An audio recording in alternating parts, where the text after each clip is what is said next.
spouted as truth, brandishing ignorance as the ignorant do, the death rattle of reason in a dark age of fools. There are toxins in the aquifer, moccasins crossing sacred waters, poised to strike our sons and daughters. May they someday forgive their fathers.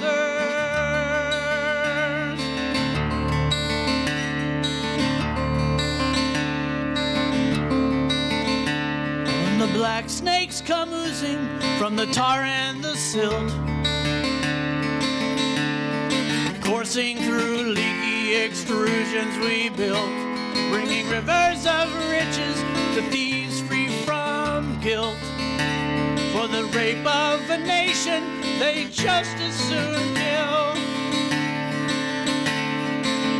An unshakable avarice strikes from the black abyss, armed by pious purveyors of grift, and the ancestral bones of those who resisted are bulldozed and broken in its wake as it hisses.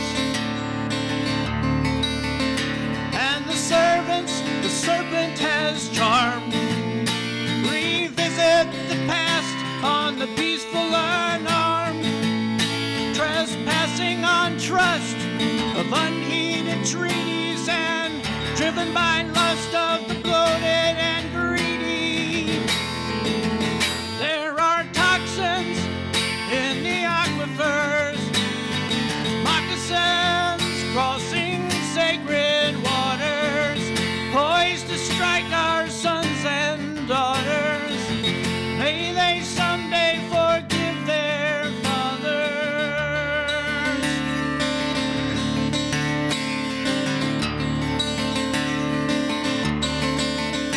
When the water is poisoned and black, there'll be no bringing paradise back. Explain that to the pleading young eyes of your offspring, bequeathed the depleted and fracked. We left toxins in the aquifers, moccasins in the sacred waters, waiting for our sons and daughters.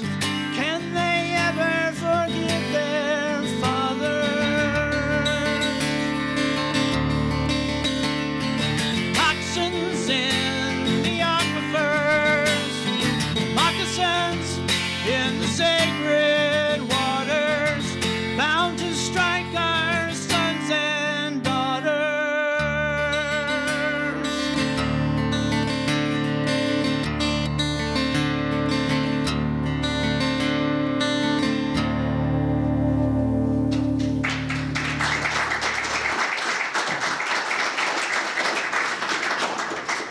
I think that's just the second time that song's been heard in public, isn't it, David? I think it is, yeah. Yeah. Has not been out of the box very many times. I'm one of the nostalgia suckers who goes to see all of the comic book movies. The good ones, the mediocre ones, and the really, really, really bad ones. I go because the films are all of a piece of cloth. They not only remind me of my childhood sitting in the floor of Ben Franklin's reading comic books, but also they depict, quite predictably, a battle between good and evil, and eventually, good always wins. Which, as exciting and entertaining as that narrative can be, it has almost no root in reality. It is escapism, but for a guy who, I describe my daily job as going out to fight sin, I don't always win. And so it's nice to go to the movies and see how through superpowers, good prevails. Reality is a very uncomfortable blending of good and evil. The people who do the worst things in the world often have some amazingly redeeming qualities. And some of the most laudable heroes of righteous causes also have horrible flaws, some real limitations and blind spots. Now, I've done relief work in Ecuador and in Nicaragua, and in both places, I have paid bribes to government officials in order to be able to deliver medicines to sick people. Now, you would think that a government wouldn't stand in the way of a relief agency delivering medicine, and you would think that a pastor wouldn't pay bribes. But sometimes, to get a good thing done, you have to literally reward bad people to make it happen. I made 8 trips with teams of volunteers to help the victims of Katrina on the coasts of Louisiana and Mississippi, a tragedy so huge, of such huge proportions, that charitable donations came from all over the world, most of which was stolen by city officials, even by relief agencies. I've participated in relief efforts here in Missouri after the famous ice storm of 2007 and the Joplin tornado a few years ago. And in both instances, I saw the Red Cross and the United Way exploit the tragedies for profit. Last year, we were transfixed by the gathering protest at Standing Rock, North Dakota, as First Nation peoples and their friends stood up to the construction of the Dakota Access Pipeline. Thousands of people representing some 200 different Indian tribes, as well as veterans and persons of conscience, not only from America, but I met people from indigenous tribes from Norway. I even met a Palestinian participating in the protest at Standing Rock, many of whom were camped out through the blistering heat of summer and the remarkably outrageous blizzard that Dan and I endured in December. It was a beautiful and heroic, peaceful protest that demonstrated daily the difference between the self-sacrifice of the peaceful protesters and the violence and the greed of the pipeline company. Still, I knew when I headed north into the blizzard with a load of cold weather supplies that the pipeline company would eventually win. Trump had been elected. $3 billion of a $3.8 billion project had already been spent. There was no way around the fact that the money and the power was behind finishing the pipeline, and they were going to finish it. And to be honest, there were some horrifying aspects in the camp. In the camp, the largest single problem they faced was not the police, it was the frequency of rape happening within the camp. And a lot of theft, lots of con artists, lots of snake oil salesmen. If you went to the Standing Rock camp looking for an idyllic utopia of principled protesters, well, you would have had moments of real reward. But there were also a lot of heartbreaks in encountering people that were clearly there to take advantage of the goodwill of others. Marvel comic book movies have good guys who fight bad guys. But folks, that's just comic book stuff. In the real world, the good guys have flaws, and the bad guys will occasionally trick you by doing good things. The real battle of ethics is always fought in a fog. If you're looking for the line to have tattooed this week, the battle of ethics is always fought in a fog. And if there's ever any real clarity, it comes when the battle is over. If you set out to do good things in a world torn asunder by greed and violence and prejudice and abuse, then do not expect to finish the day without getting your hands dirty. There is no way to be a part of the battle without occasionally making mistakes. In the weeds of the particulars, there are a lot of convoluted motivations.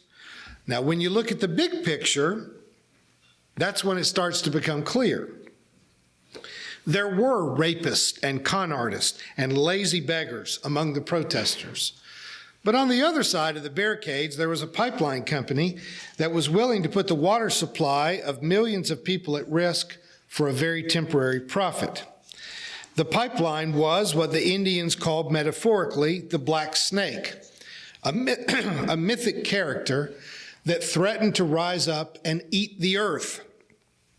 Beyond all of the particulars, this became a battle between a corporation that was willing to eat the earth, to foul the soil and put poison in the water, against people who were willing to place their own bodies at risk in order to protect the water and the earth.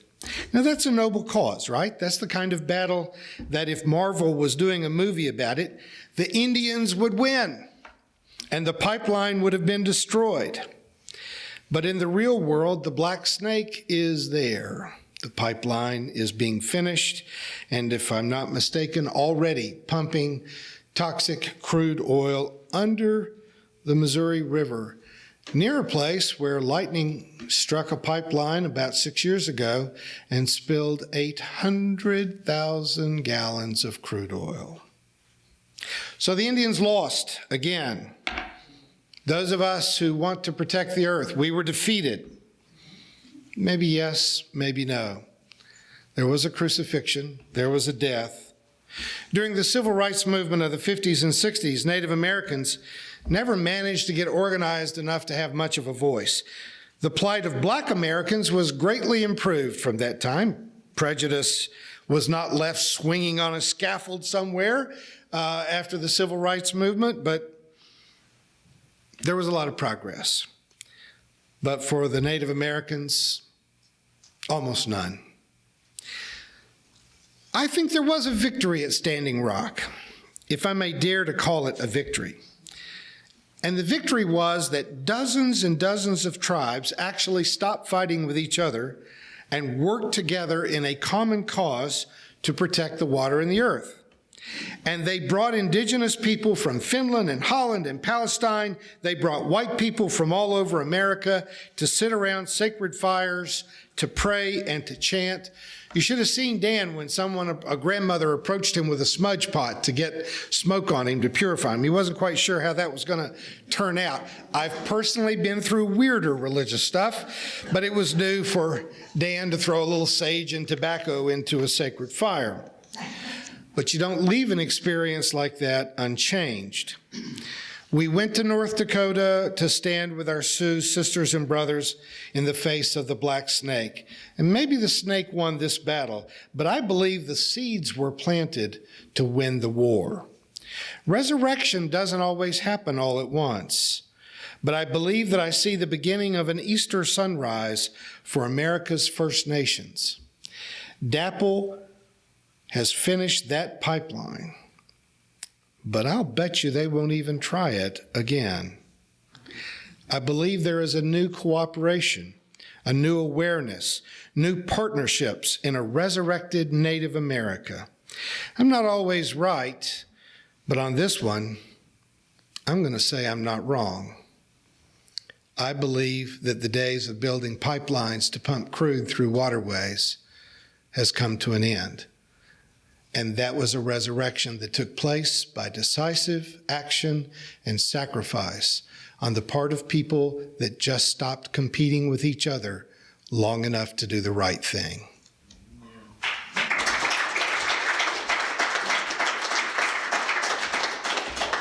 Thank you for watching our videos. We are entirely dependent on the donations of our listeners and members.